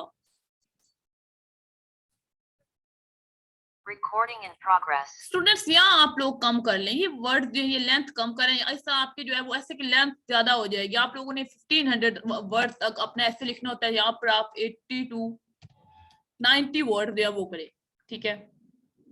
ये आपका था बॉडी पैराग्राफ ऐसे का। Recording in progress. अब हम डिस्कस करते हैं नेक्स्ट में कंक्लूजन के पैराग्राफ को किस तरह से लिखना होता है, ठीक है। कंक्लूजन पैराग्राफ किस तरह से आप लोगों ने लिखना होता है। जो आपका कंक्लूजन का पैराग्राफ होता है ना,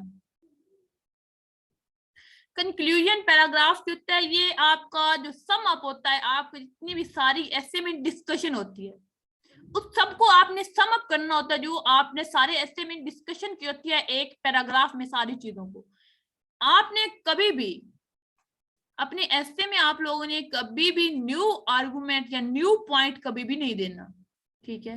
नो न्यू पॉइंट आप लोगों ने कभी भी नहीं देना, ठीक है। ठीक, अगर आपके पास कोई रिकमेंडेशन है तो आप इस कंक्लूजन वाले पैराग्राफ से पहले देंगे। कंक्लूजन वाला पैराग्राफ आपने लिख दिया जब, उसके बाद आप कुछ नहीं लिखेंगे, वो आपके ऐसे का एंड होगा। और जो आपका कंक्लूजन का पैराग्राफ होगा वो किसी हद तक रिफ्लेक्शन होगी आपकी इंट्रोडक्शन की, ठीक है। Somewhat reflection of your introduction.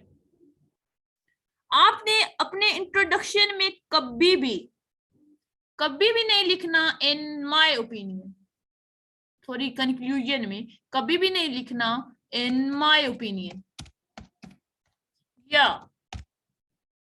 आप लोगों ने ये भी नहीं लिखना एज आई वी के जो लफ्ज होते हैं, आई या वी। आपने जर्नल था जो है वो कंक्लूडिंग जो है वो स्टेटमेंट्स देनी होती है, ठीक है। जैसे इन कंक्लूजन, या फिर जो है वो कंक्लूडली जो होते हैं वो कंक्लूजन के जो लफ्ज होते हैं वो आप लोगों ने लिखने होते हैं।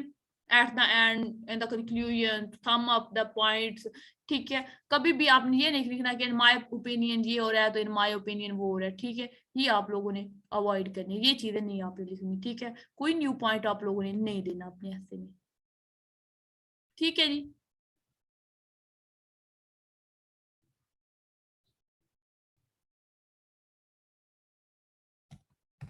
ये आपका था जी कंक्लूजन।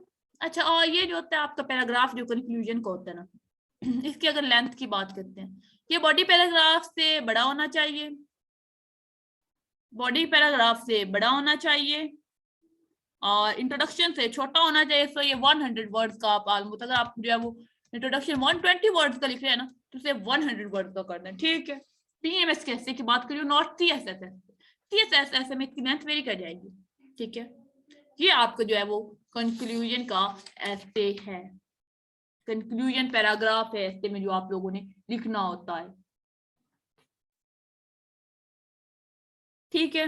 जब आप अपनी कंक्लूजन के पैराग्राफ को स्टार्ट करेंगे तो आपने एक क्लियर इंडिकेटर देने के लिए आपके ऐसे कंक्लूजन की यहाँ बात हो रही है, जैसे इन कंक्लूजन, कंक्लूसिवली, वन में से दैट, समिंग अप, ठीक है, इस तरह के वर्ड आप लोग यूज करें ताकि एग्जामिनर को पता चले कि ये आपकी ऐसे की कंक्लूजन है, ठीक है, या फाइनली या at last, at the end, in the end, ये वर्ड आप लोगों ने यूज नहीं करने, ठीक है। इन कंक्लूजन, कंक्लूसिवली, ठीक है, वन में से दैट, समिंग अप, ये तो आप दे सकते हैं, समिंग अप द आर्गुमेंट, ठीक है, लेकिन आप कभी ये ना दीजिएगा at last, finally, in the end, never, ये लफ्ज आपने अपने ऐसे के कंक्लूजन में नहीं लिखने होते,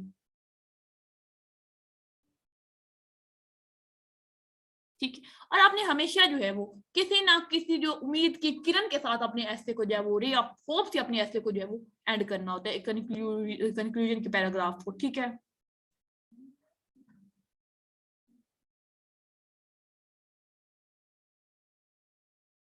ये आपके थी जी सारे ऐसे के बारे में, यहाँ तक तो मैंने आपको बता दिया है। अगर आप लोगों को कोई क्वेश्चन है तो आप पूछ सकते हैं, ठीक है।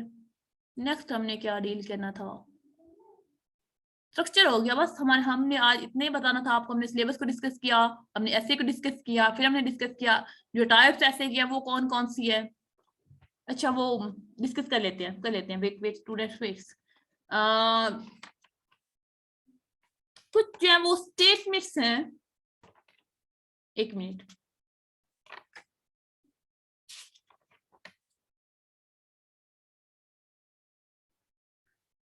अच्छा 2019 का पीएमएस का पेपर है, उसमें एक स्टेटमेंट आई हुई है, उसमें ना एक स्टेटमेंट आई हुई है 2019 का जो पीएमएस पेपर है ना,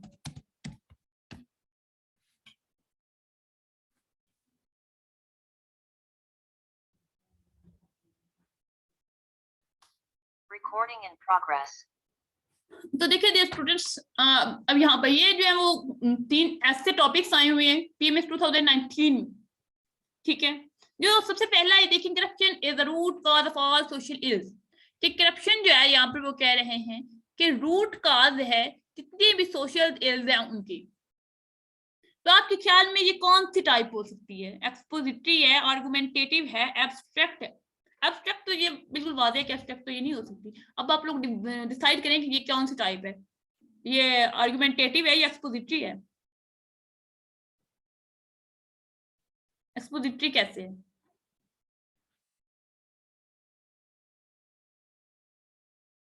ये एक्सपोजिटरी नहीं है, ये एक्सपोजिटरी नहीं है। ये क्यों एक्सपोजिटरी नहीं है, क्योंकि जितने भी सोशल इल्स हैं उनकी रूट कॉज सिर्फ करप्शन ही तो नहीं है ना। कुछ ऐसे हमारे पास सोशल इल्स होती हैं जिनकी जो है वो रूट कॉज जो होती है वो नाइंसाफी होती है, क्या की लैक ऑफ एजुकेशन होती है, कुछ इमोरलिटी होती है। जरूरी तो नहीं है कि हाथ जो है वो जितनी भी हमारे मुआशरे में बुराइयां पैदा हो रही है वो करप्शन की वजह से ही हो रही है। सारी बुराइयां करप्शन की वजह से तो नहीं ना हो रही, कुछ जो करप्शन, कुछ के और भी तो काजेज है ना। तो इस वजह से यहाँ पर 2 स्टैंस आप डेवलप कर सकते हैं, ठीक है। आप इसके हक में भी जा सकते हैं कि करप्शन रूट कॉज है सारी मुआशरती बुराइयों की, और आप इसके अगेंस्ट भी जा सकते हैं कि नहीं, करप्शन जो है वो रूट कॉज नहीं है सारी मुआशरती बुराइयों की, ठीक है। तो इसका मतलब है ये आपके ऐसे कौन सा है भला,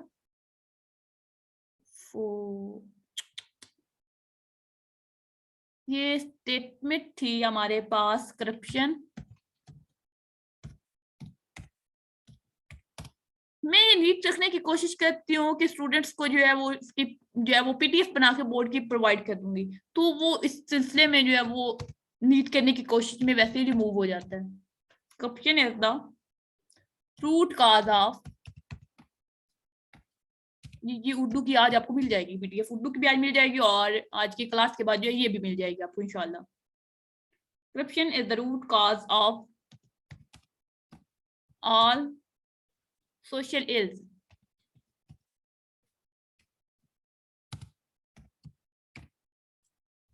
Corruption is the root cause of all social ills. ठीक है, ये थी स्टेटमेंट।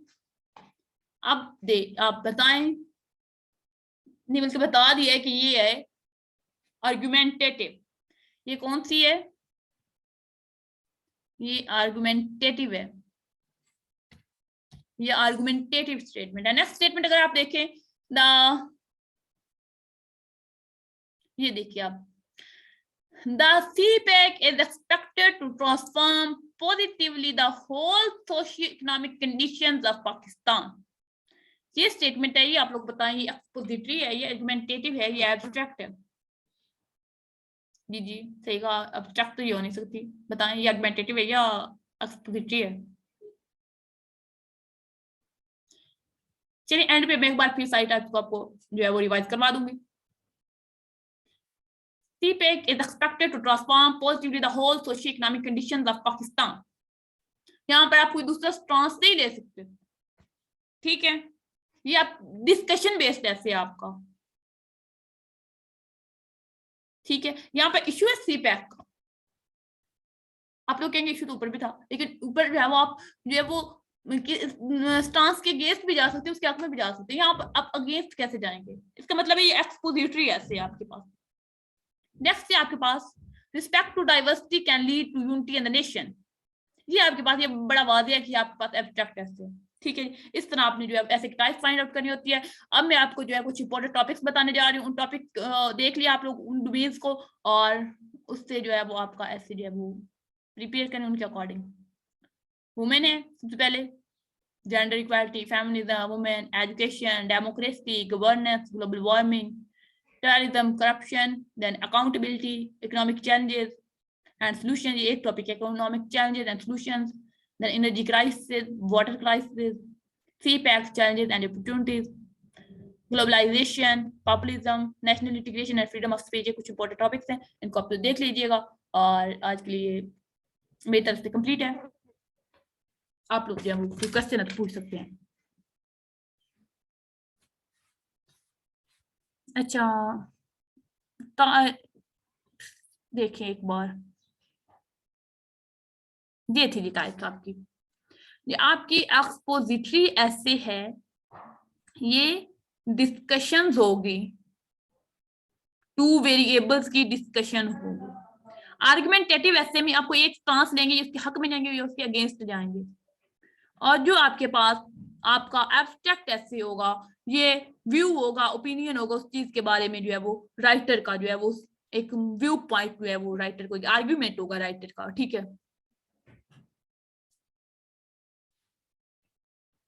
बस जी, जो स्टूडेंट्स जो है वो आप लोग आउटलाइन लिखे, इंट्रोडक्शन लिखे, वो पूरा ऐसे तो नहीं टाइम इतना होता, आप आउटलाइन लिखे, इंट्रोडक्शन लिखे और चेक पूरा। हाँ जी, आप सेंड करें टेलीग्राम पे, मैं आपको चेक करके एवेलुएट करके दे दूंगी, कोई प्रॉब्लम नहीं है। आपके आउटलाइन तो इंट्रोडक्शन से पता चल जाता है कि आपके ऐसे जो है वो कैसे है। आप कोई CSS आप जो टाइप्स को किस तरह फाइंड आउट करें, आप लोग प्रैक्टिस करें, इसकी प्रैक्टिस करें। जब आप प्रैक्टिस करेंगे ना अपने CSS के या PMS के पास्ट पेपर, उनके जो है वो देखें और फिर आप चेकअप करवा लें हमसे। टेलीग्राम में राब्ता करें, टेलीग्राम पे आप कांटेक्ट करें ना, ग्रुप का लिंक आपको डिस्क्रिप्शन में मिल जाएगा इंशाल्लाह। ये इधर भी यूट्यूब वालों को डिस्क्रिप्शन में मिल जाएगा, यहाँ पर तो फिर चैट में आ गया वो। जी जी स्टूडेंट्स जी, और कोई प्रॉब्लम है तो पूछ सकते हैं आप, कोई क्वेश्चन है तो, वरना फिर मैं ऑफ करती हूँ क्लास को। कंपल्सरी की जो है वो रिवीजन क्लासेस हो रही है, मैं कुछ करूँगी साथ में जो है वो जो आपकी कुछ ऑप्शनल, उनमें ऑप्शनल में मैं केमिस्ट्री करवा सकती हूँ, पंजाबी, जोलॉजी हम करवा सकते हैं, बॉटनी हम करवा सकते हैं, पॉलिटिकल साइंस हम करवा सकते हैं।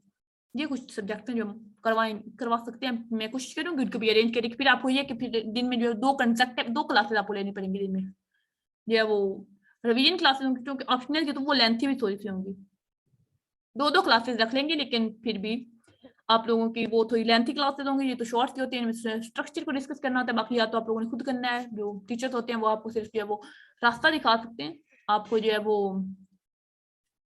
फिर वो क्या कहते हैं ना कि वो अंग्रेजी की कहावत है कि घोड़े को खींच के पानी तक ला सकते, लेकिन उसे मजबूर नहीं कर सकते वो पानी पी। हम आपको कामयाबी का रास्ता तो दिखा सकते हैं, लेकिन हम आपको मजबूर नहीं सिखा सकते कि आप लाजमी उस रास्ते पर चलें भी। जी स्टूडेंट्स, तो आप लोगों ने मेहनत तो खुद करनी है ना, तो आप लोग मेहनत करें, इंशाल्लाह अल्लाह ताला आपकी मदद करेंगे। हमारी दुआएं भी आपके साथ हैं, हमारी जो है वो गाइडलाइंस भी आपके साथ है। आपको कोई प्रॉब्लम है तो आप हमसे कांटेक्ट करें, हम आपके प्रॉब्लम को सॉल्व करने के लिए यहाँ पर बैठे हुए हैं ना।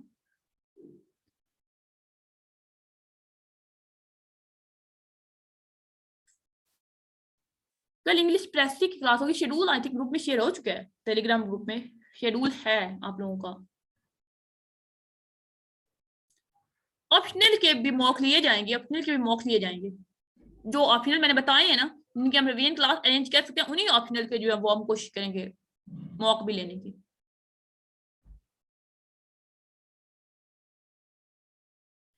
जीके, अच्छा जीके के तो वैसे कोई खास क्लासेस भी फ्री वालों के साथ नहीं हुई, तो उसके लिए फिर मैं देख लूंगी, एक या दो क्लासेस कर लेंगे अगर एक भी कंप्लीट ना हो तो, क्योंकि जीके को सारा मैं आपको बता दूंगी, सारा बता दूंगी, आप फिक्र ना करें।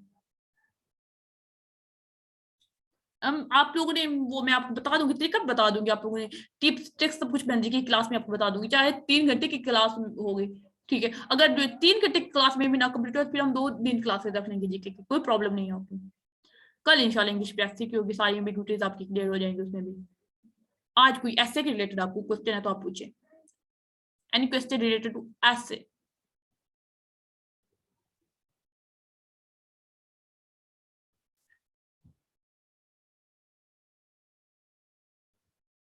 आप ना कोशिश करें ना, आप 70-80 ऐसे में ले लें, कि आप ऐसे में 40-45 लेने की कोशिश करें, 45-50 यहाँ तक भी आ जाए तो बहुत है। आपको पता है बहुत से टॉपर्स रहते हैं सीएसएस के जो टॉप करे, तो और ऐसे में उनके 40 मार्क्स होते हैं, तो अगर उनके 1 मार्क्स भी कम होता तो वो शायद टॉपर ना बनते, तो वो 1 मार्क्स ना मैटर करता है उनके लिए। लिहाजा आप जो है वो पास करने की ऐसे कोशिश करें, ऐसे में टॉप करने की कोशिश ना करें। आपको बाकी सब्जेक्ट जो आपको टॉप करवाते हैं ऐसे में आप बस पास हो जाए। ऑप्शनल इसीलिए होते हैं कि आप वो अपनी जो है वो पसंद की इसलिए रखें कि आपके जो है वो मार्क्स अच्छे आए, कंपल्सरीज में बाकी मार्क्स अच्छे आ जाते हैं। एक पीएमएस में आपको जीके पर थोड़ी ज्यादा मेहनत करनी होगी, ऐसे पर बाकी कोई इतना खास नहीं है। बहरहाल आपको मेहनत तो फिर सब में करनी पड़ेगी ना। स्टूडेंट्स कहते थे पंजाबी इजी है, लास्ट टाइम सीएसएस में पंजाबी में स्टूडेंट्स फेल भी हुए, तो आप लोग वो भी देख लें, कोई भी चीज इजी नहीं होती, हलवा तो कोई चीज नहीं होता, तो आप लोगों ने मेहनत तो खुद करनी होती है, अब मेहनत करेंगे तो ही पास होंगे, अदरवाइज तो डिफिकल्ट। अब ये तो नहीं है ना कि आप अपने बुक्स भी खोल के ना देखे हो, जाके एग्जाम देने बैठने फिर क्या हम तो जी वो हमारे मार्क्स कम है या पास नहीं कर सके, तो फिर वो इस तरह से नहीं होगा ना। ये कम्पिटेटिव एग्जाम में आप जो है वो 1 घंटा भी कम पढ़ते हैं, साथ वाला आपसे 1 घंटा ज्यादा पढ़े, इसका मतलब है कि आप जो है वो बाकियों की निस्बत जो है वो 100 जो है वो लिस्ट में पीछे चले गए हैं। यहाँ पर मैटर करता है, एकेडमिक एजुकेशन नहीं है जहाँ पर आपको मैटर नहीं करेगा कि आपको जो है वो साथ वाले जो है वो कितना पढ़े, आप कितना पढ़े, आपको डिग्री, यहाँ पर आपको डिग्री नहीं चाहिए, यहाँ पर आपकी एलोकेशन चाहिए। एलोकेशन में आप साथ वालों को देखेंगे, साथ वालों को देख कर चलेंगे कि आपके जो मुकाबले में है वो कितनी मेहनत कर रहे हैं, वो कितनी मेहनत से आ रहे हैं।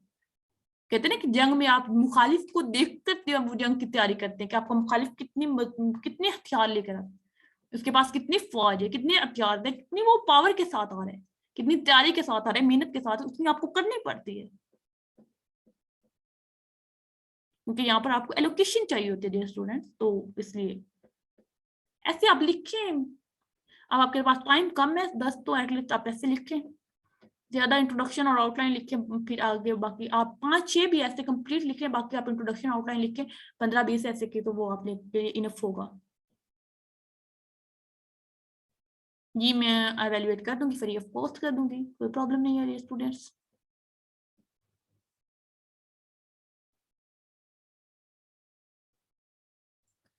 बस अब आप लोगों के कुछ खास क्वेश्चन नहीं है रिलेटेड, तो हम क्लास ऑफ कर देते हैं फिर। मटेरियल ऐसे का मैं कुछ जो है वो ग्रुप में सेंड कर दूंगी, कुछ लिंक शेयर कर दूंगी मटेरियल के हवाले से, बाकी क्रैमिंग ना कीजिएगा प्लीज, क्रैमिंग ना करें, दूसरों के लिखे ऐसे ना रटें। आपको पता है एग्जामिनर इसी बात से तो इरिटेट होता है कि आप लोगों ने क्रैमिंग की होती है, वो जो है वो अब देखिए ना फैक्ट्स एंड फिगर्स भी हर साल बदलते हैं, तो थोड़ा सा कंसीडर करें। और वैसे भी दूसरों का मटेरियल आपको कैसे सूट कर सकते हैं, आप दूसरों के जो आर्गूमेंट उसको आप कैसे प्रूव कर सकते हैं अपने पेपर में। आप खुद पढ़ें, स्टडी करें, सर्च करें, और रीडिंग की ज्यादा से ज्यादा रीडिंग की आदत डालें, तो फिर इस तरह से जो है वो हो जाएगा आपके पास। जी स्टूडेंट्स, ऑप्शनल की मैं कह रही हूँ, हम कोशिश करते हैं ऑप्शनल के भी मॉक और एक क्लासेस अरेंज करने की। जी इंशाल्लाह बहुत जल्द कर देंगे इंशाल्लाह, आप दुआ करें ना तो वो फिर हो जाएगा। नहीं जी ये फ्री ऑफ कॉस्ट ही आप लोगों की है, एवोल्यूशन भी मॉक टेस्ट की फ्री ऑफ कॉस्ट ही होगी। बस आप लोग तैयारी करें, अच्छे से तैयारी करें और एग्जाम दें। हमारी दुआएं आपके साथ हैं, हमारे जितने हमसे हो सकते हैं हम अपनी 100% देंगे, बाकी आप लोगों की अपनी जो है वो मेहनत होगी। ठीक है जी डियर स्टूडेंट्स।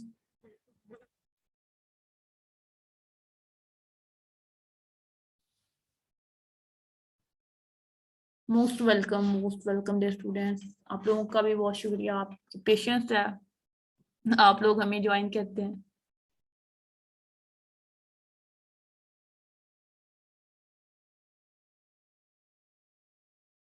अच्छा ये जो स्टूडेंट्स है ना टेलीग्राम ग्रुप में ऐड, उनको क्लासेस यूट्यूब पे ही, वो क्लासेस यूट्यूब पे देखेंगे। बहुत से स्टूडेंट लोग कहेंगे लिंक लिंक क्लास का लिंक, इस तरह नहीं होगा बेटे। आप लोगों ने जो है वो क्लासेस यूट्यूब पे ही लेनी है, लाइव होती है। आप लोग क्वेश्चन करिए, आप लोग क्वेश्चन करते ही नहीं है। और बहुत से लोग इवन इतने नॉन सीरियस एटीट्यूड है कि वो यूट्यूब पे क्लासेस लेते नहीं, क्योंकि उनको पता होता है हमें बाद में मिल जाएंगी।